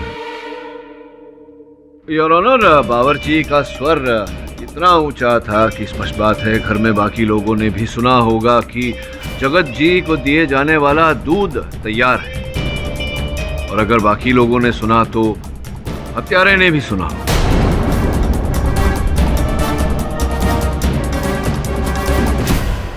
हत्यारा ये भी जानता होगा कि जगत जी को रात को दूध पीने की आदत है। तो आखिर ये खूनी है कौन केडी? यही तो जानना है, किंतु ये जानने से पहले ये जानकारी प्राप्त करनी है कि उस रात उस घर में कौन कौन उपस्थित था जिसका जगत जी के मरने से लाभ होता था, और उन सदस्यों में से कौन सदस्य ऐसा था जो मैकिनाइन जहर प्राप्त कर सकता। एक मिनट, जगत के पैसे घर के पैसे थे, फिर घर वालों को उसको चुराने की कोई जरूरत नहीं। और वैसे भी पैसों की सबसे ज्यादा जरूरत हरिया को थी। और रही बात जहर की, तो मैं पहले ही बता चुका हूं कि अवैध तरीके से जहर खरीदा भी जा सकता है। योर ऑनर, पाठक साहब बेकार की बातों में हमें उलझा कर अदालत का समय बर्बाद कर रहे हैं। ये अभी तक कुछ साबित नहीं कर पाए, ना ये कि हरिया निर्दोष है, ना ये कि हरिया ने दूध में जहर नहीं मिलाया, और ना ये कि जगत के मरने के बाद हरिया वापस रूम में गया था। दरअसल बात यह है कि हरिया वापस रूम में गया, उसने तकिया फाड़ा और उसमें से चाबी निकाली। नहीं, जब मैं वापस गया था तो फाड़ा हुआ तकिया पहले से ही नीचे पड़ा हुआ था। एक मिनट, इसका मतलब ये कि फाड़ा हुआ तकिया जमीन पर पड़ा था। तो तुम मानते हो कि पैसे चोरी करने के मकसद से तुम जगत के रूम में वापस गए थे? योर ऑनर, ये हरिया अपनी जान बचाने के लिए अदालत में झूठ पे झूठ बोल रहा है। तो मेरी अदालत से दरख्वास्त है कि इसे चोरी और खून के इल्जाम में कड़ी से कड़ी सजा दी जाए। नहीं, मैंने कोई खून नहीं किया, मैंने कोई चोरी नहीं की। जज साहब, मैं तो वही कह रहा था जो वकील साहब ने बोला है।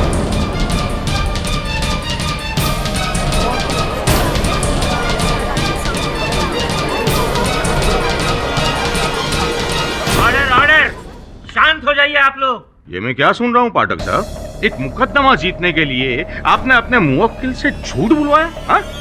योर ऑनर, ये सत्य नहीं है। यही सच है पाठक साहब। योर ऑनर, मैं दरख्वास्त करता हूँ कि अदालत में झूठी गवाही पेश करने के लिए केडी पर सख्त से सख्त कार्रवाई की जाए। इस अदालत के लिए काफी शर्म की बात है कि केडी जैसे जाने माने इज्जतदार वकील इस मुकदमे को जीतने के लिए इस तरह के पैंतरे अपनाए। लेकिन बस केडी, बस, बहुत सुन लिया। अब तुम्हें जो भी बोलना है अगली हियरिंग में बोलना। ये अदालत कल तक के लिए मुलतवी की जाती है।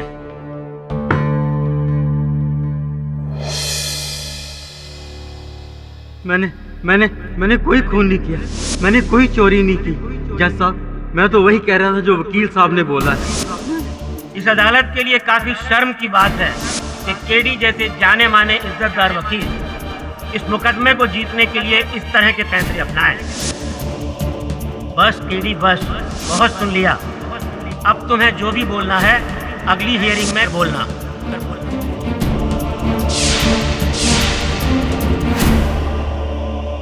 हारने के डर से जो मन में आया अदालत में कह दिया। अब आपके कथन का क्या परिणाम होगा ये जानते हैं आप? कितना गंभीर आरोप लगाया गया मुझ पर।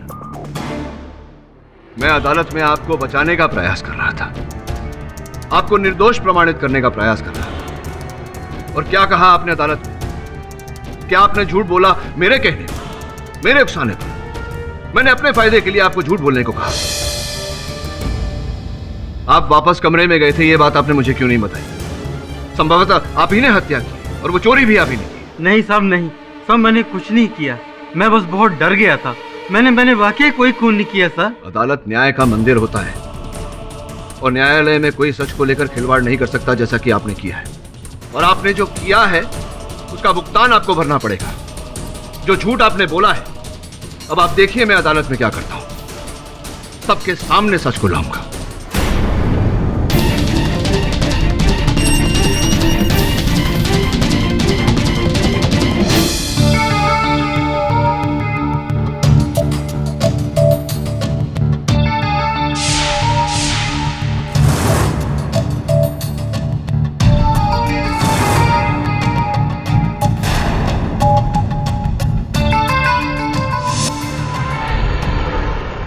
वरुण, किसी भी हाल में हमें सच की तह तक पहुंच के सच को सबके सामने लाना होगा।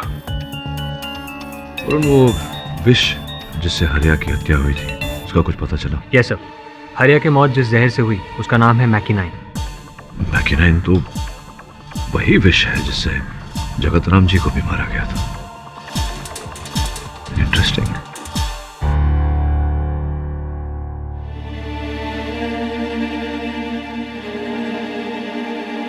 देश के इतने बड़े वकील को कटघरे में खड़ा देखना अच्छा नहीं लगता, पर क्या करें, कानून सबके लिए एक होता है।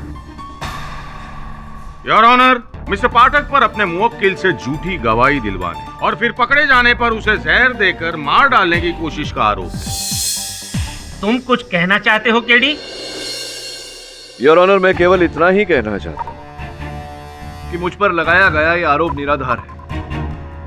मैंने ना हरिया से झूठी गवाही दिलवाई है, ना उसकी हत्या की। सोचने वाली बात है योर ऑनर, अगर मुझे हरिया की हत्या करनी होती तो मैं ऐसे भरी अदालत में सबके सामने उसकी हत्या करके स्वयं को क्यों फंसाता? गुस्सा पाठक साहब, गुस्सा। ठीक इसी तरह किसी ने उंगली उठाई थी। आप हरिया से बहुत नाराज है ना? योर ऑनर, अपनी बात साबित करने के लिए मैं जेल गार्ड चरण सिंह को बुलाना चाहूंगा। अच्छा चरण सिंह, जेल में तुमने हरिया और पाठक साहब के बीच की बात सुनी तो क्या कह रहे थे एक दूसरे से? और जरा अदालत को भी बताओ। जज साहब, केडी साहब बहुत गुस्से में थे और हरिया उनसे गिड़गिड़ाकर उनके सामने माफी मांग रहा था, लेकिन केडी साहब ने उसकी एक नहीं सुनी। वो हरिया पर बहुत ज्यादा नाराज थे। इतना ही नहीं जज साहब, केडी साहब ने हरिया को धमकी भी दी कि कल देखना कोर्ट में मैं क्या करता हूं। सुना योर ऑनर, पाठक साहब ने हरिया को धमकी दी कि देख अब कल कोर्ट में मैं क्या करता हूं। और क्या हुआ? दूसरे ही दिन कोर्ट में हरिया की मौत।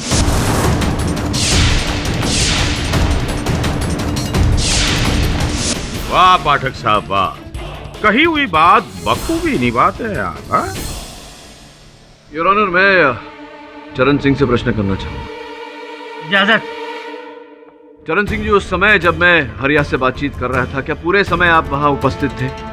क्या आपने पूरी बात सुनी? हाँ, मैंने सुनी है, लेकिन उस दिन मुंबई कोलकाता का मैच हो रहा था और मैं बीच बीच में स्कोर देखने जा रहा था। योर ऑनर, चरण सिंह ने आधी अधूरी बात सुनी और बात को कुछ और ही समझा। मैं हरिया से ये कह रहा था कि अगर मुझे जरा सी भी शंका हुई कि जगत राम की हत्या में उसका हाथ है तो मैं उसे अदालत में कड़ी से कड़ी सजा दिलवाऊंगा, सत्य को सामने लाऊंगा। और सच सामने आ ही गया है ना? पानी में जहर मिलाकर तुमने हरिया को मौत के घाट उतार दिया और उस ग्लास को हाथ रुमाल से साफ कर रहे थे, वो अदालत ने देखा था। उसी हाथ रुमाल में जहर लेकर आए थे ना तुम? देसाई साहब, हर सिक्के के दो पहलू होते हैं। अगर मैं आपसे ये कहूं कि जहर पहले से ही पानी में उस ग्लास में उपस्थित था और वहां से मेरे रुमाल पे लगा, तो क्या अदालत में आप इस बात को जुटला पाएंगे? फिर अदालत को गुमराह किया जा रहा है जज साहब। किसी को कैसे पता था कि हरिया को वही जहर वाला पानी दिया जाएगा और किसी को उसकी मौत से क्या मिलता? मैं भी यही कह रहा हूं कि वो विष भरा पानी हरिया के लिए नहीं था, मेरे लिए था। कोई मुझे मारना चाहता और सबसे विशेष बात यह है यहाँ कि उस पानी में मैकिनाइन विष मिला था, वही विष जिससे जगत राम की हत्या हुई। मान लिया पाठक साहब कि वो जहर आपके लिए था, पर सवाल ये है कि वो जहर उस ग्लास तक पहुंचा कैसे? योर ऑनर, मैं समझता हूं कि मुझ पर आरोप है और संभवतः थोड़ी शंका भी। मैं अदालत से अनुरोध करता हूं कि मुझे अपना पक्ष लेने के लिए कटघरे से बाहर आने की अनुमति दी जाए। इस अदालत के लिए असली खूनी और सही मुजरिम तक पहुंचना बहुत ही आवश्यक है। इसलिए मैं अनुमति देता हूं। योर ऑनर, मैं देसाई साहब की बात से, इनके प्रश्न से सहमत हूं। मैं भी अचंभित था कि ऐसा कैसे हुआ, किंतु फिर मेरे सहायक वरुण की सहायता से मुझे इस प्रश्न का उत्तर मिला।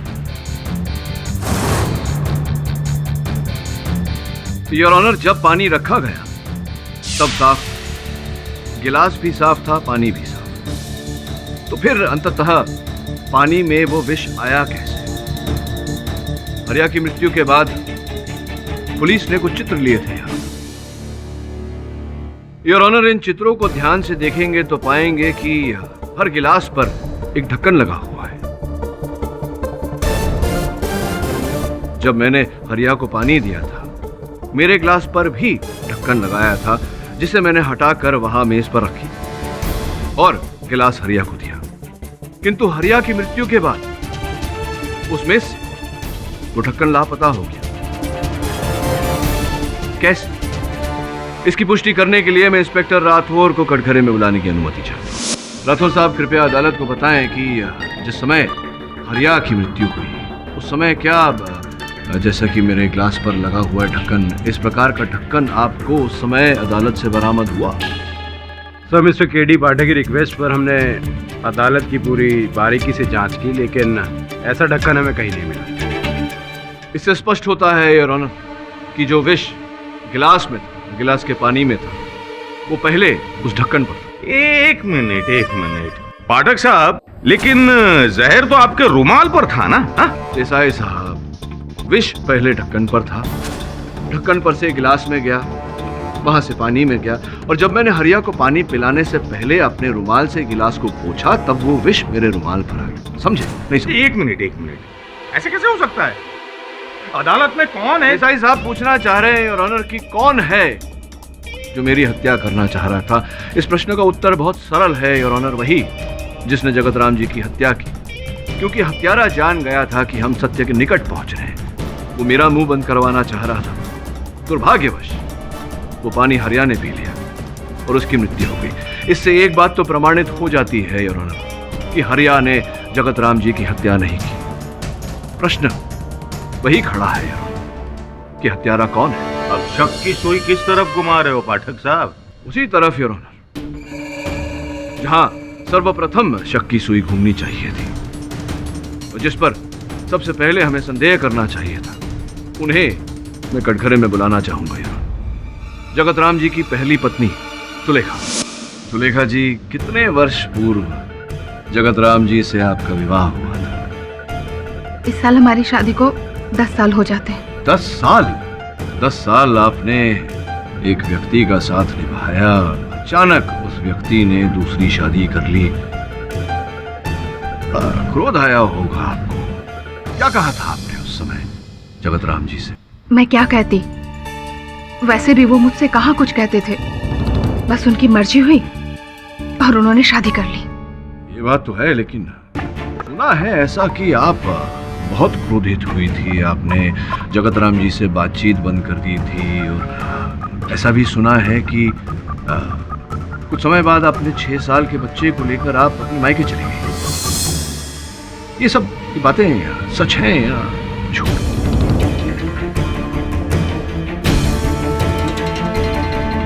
सच है या झूठ सुलेखा जी? हाँ, ये सच है। और फिर समय पहले आपने सब कुछ भुलाकर, उन्हें क्षमा करके आप वापस लौट आए।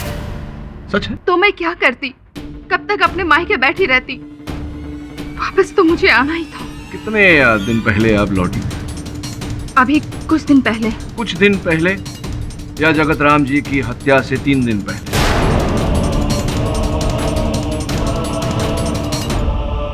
हाँ, उनके मौत के 3 दिन पहले। तो आप कहना क्या चाहते हैं? मेरे पति को मैंने मारा है? अपने हाथों से मैंने उन्हें जहर देके खून किया है? अब क्या कहना चाह रहे हैं? मैंने ऐसा कब कहा कि आपने उन्हें मारा है? योर ऑनर, सुलेखा जी बहुत ही पढ़ी लिखी महिला है। ये अपने पति की सहायता भी करती थी उनके हीरो के व्यवसाय में। करती थी ना सहायता उनकी।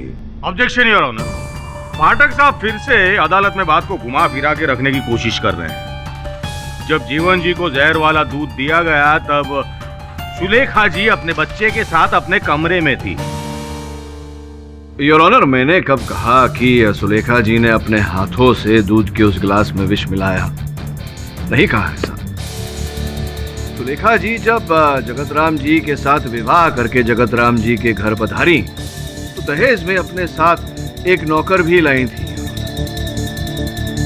किशन महाराज, घर का बावर्ची। संभव है कि उसी ने सहायता की हो इनकी अपने मकसद को अंजाम देने की। एक मिनट, पर वो ऐसा क्यों करेगी? वो बावर्ची का साथ क्यों देगी? योर ऑनर, मैंने भी इस बारे में बहुत सोचा। अब क्या है कि 10 वर्ष किसी पशु को पालो तो पशु भी वफादार हो जाता है। किशन तो इनके घर के सदस्य जैसा है। जितनी पीड़ा सुलेखा जी को थी जगतराम जी के दूसरी विवाह से, उतनी ही पीड़ा किशन को भी थी। सोचने वाली बात है और ऑनर की पिछली सुनवाई में सुलेखा जी सबसे पहले यहां आकर बैठ गई थी। हाँ दीदी बहुत पहले घर से निकल चुकी थी।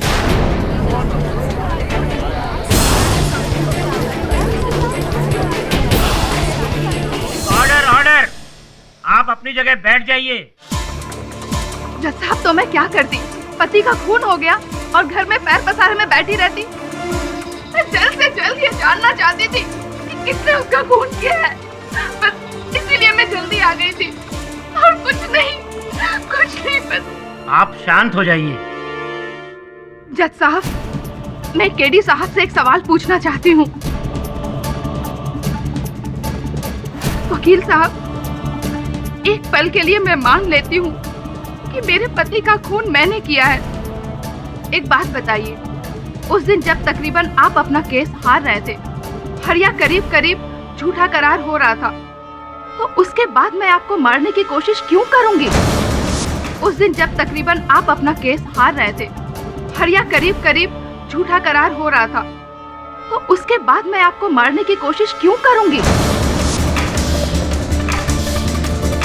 अगर मेरे बेगुनाह बचने का जरिया सिर्फ आप थे, तो फिर मैं अपने पैर पे कुल्हाड़ी क्यों मारूंगी?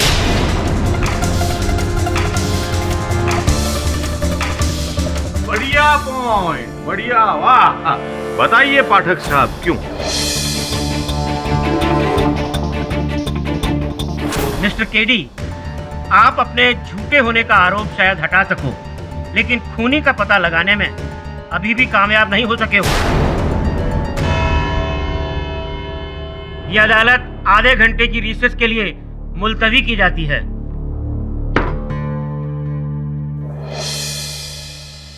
सुलेखा सच कह रही थी। मतलब? वो हत्यारे नहीं है। सर, अगर वो हत्यारे नहीं है तो फिर और कौन है? कौन से अधिक क्यों के बारे में सोच। क्यों मुझे कोई मारना चाहेगा, जबकि केस तो मैं हार ही चुका था, हरिया फंस चुका था। क्यों मुझे मारना चाहेगा?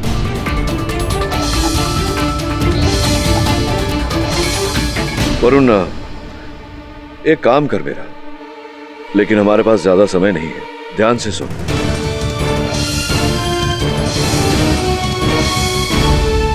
योर ऑनर, इस मुकदमे को लड़ते लड़ते जो बातें अब तक स्पष्ट हो चुकी हैं, वो ये है कि जगत राम जी की हत्या विषैले दूध पीने के कारण हुई। उस समय घर में सारे लोग उपस्थित थे, किंतु आरोप हरिया पर लगाया गया।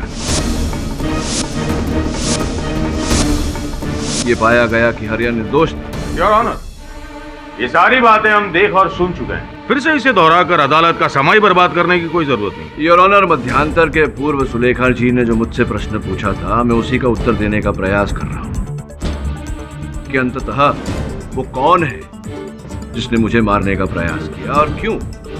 मेरी किसी से आपसी बैर तो है नहीं, फिर मुझे मारने का प्रयास कोई क्यों करे? बड़ा सोचने के बाद मुझे इस प्रश्न का उत्तर मिला है। कि इस केस को लड़ते समय मैंने कोई ऐसा वाक्य बोला जिससे हत्यारा डर गया और पकड़े जाने के डर उसने मुझे मारने का प्रयास किया। ऐसा क्या बोला था तुमने केडी? यही योर ऑनर कि मैकिनाइन जहर कौन प्राप्त कर सकता है। योर ऑनर, मुझे लगता है कि मेरी उसी बात पर हत्यारे ने। एक्सक्यूज मी योर ऑनर, अगर आपकी इजाजत हो तो मैं केडी से कोई फाइल देना चाहूंगा। इजाजत?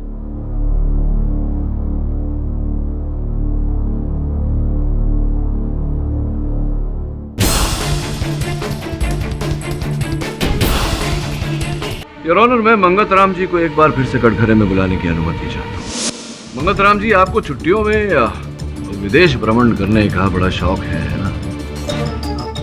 ज्यादा नहीं, कभी कभार। वैसे कभी कभार? बस हाल ही में मैं श्रीलंका और नेपाल जाकर आया। ये तो हमारे पास के पड़ोसी देश हो गए। और दूर के देश का क्या भूल गए आप? अभी कुछ 15 दिन पहले ही आप साउथ अफ्रीका गए थे।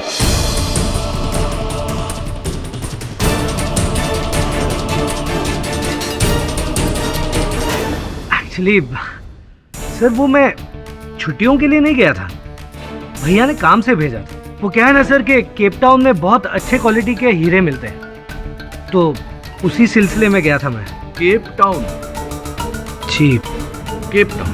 केप टाउन का नाम सुनकर इतनी लंबी सांस। आज हो क्या गया पाठक साहब को? क्या सोच रहे हैं पाठक साहब? प्रोसिक्यूटर साहब, मैं सोच रहा हूँ कि ये केप टाउन गए थे हीरे प्राप्त करने, तो ये वहां से 5000 किलोमीटर दूर ये छोटा सा जो अफ्रीकी देश है बुरुंडी, वहां क्या प्राप्त करने गए थे?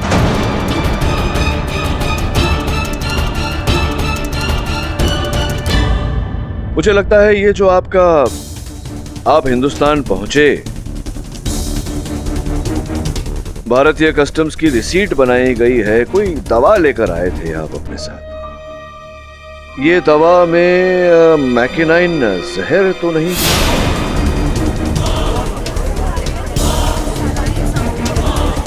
Order order. Your honour, Burundi एक ऐसा देश है जहां मैकिनाइन जहर बड़ी सरलता से उपलब्ध है, दवा के रूप में।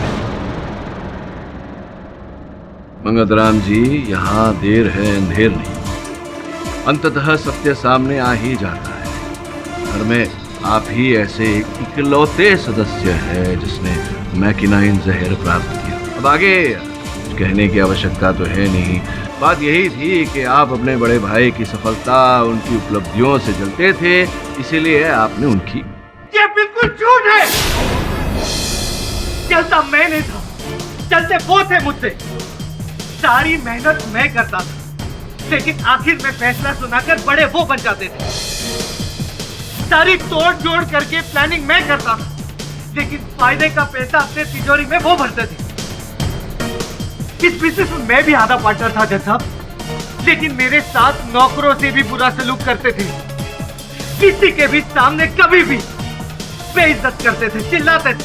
अरे ये क्या है? कल मैंने तुझे जो सेट दिया था उसका हिसाब किताब नहीं लिखा इसमें। ऐसी लापरवाही कैसे करता है मंगत तू? तो आपने सोचा कि एक ही बारी इसी प्रकार से आप अपने सारे समस्याओं का समाधान कर। मेरे पास और कोई रास्ता ही नहीं, थक गया था। कब तक सहता रहता, कब तक छोटा बना रहता। चलिए मंगत जी, अब मेरा कर्तव्य बनता है कि मैं न्यायाधीश महोदय को आपकी कहानी सुनाऊं। Your honour, Mangat Ram ji Burundi देश से मैकिनाइन जहर प्राप्त करके हिंदुस्तान लौटे।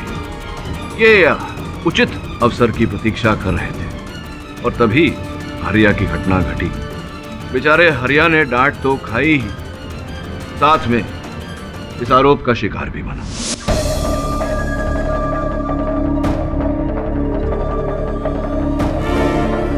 बावर्ची के बाहर जाते ही मंगत जी रसोई में गए और इन्होंने जगत राम जी के दूध में वो विष मिला दिया।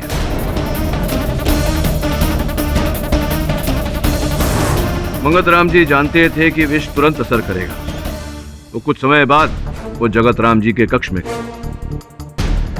तब तक जगत राम जी मर चुके थे, तो इन्होंने तकिया फाड़ा, चाबी निकाली,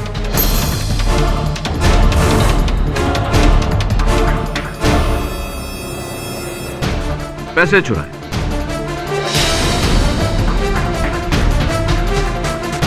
और वहां से भाग गए। उसके बाद ग्लास वापस उठाने हरिया आया और कमरे की हालत देखकर घबरा के भाग गया। सुबह जब जगत राम जी की मृत्यु की खबर फैली और शोर मचा, तब मंगत राम जी ने चोरी के पूरे पैसे हरिया के कमरे में छिपा दिए।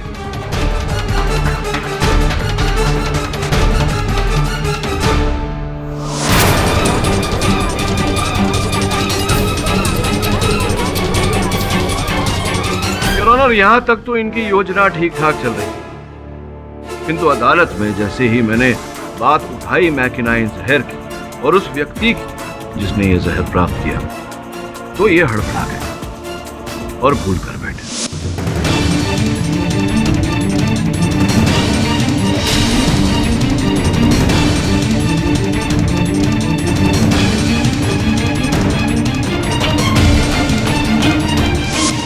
ये रही इनकी पासपोर्ट की कॉपी, योर ऑनर, कस्टम्स की रिसीट। The defence best. बड़े ही शर्म की बात है कि आज भी इस दुनिया में कुछ लोग रिश्तों से ज्यादा पैसों को अहमियत देते हैं और एक भाई अपने ही भाई का खून कर देता है।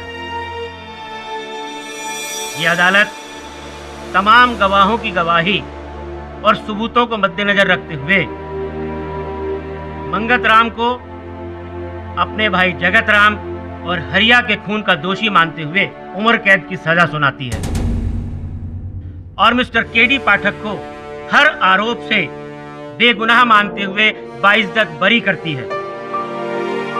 The case is close. दिलचस्प कहानी देखने के लिए हमारे चैनल को सब्सक्राइब करें और बेल आइकॉन दबाना न भूलें।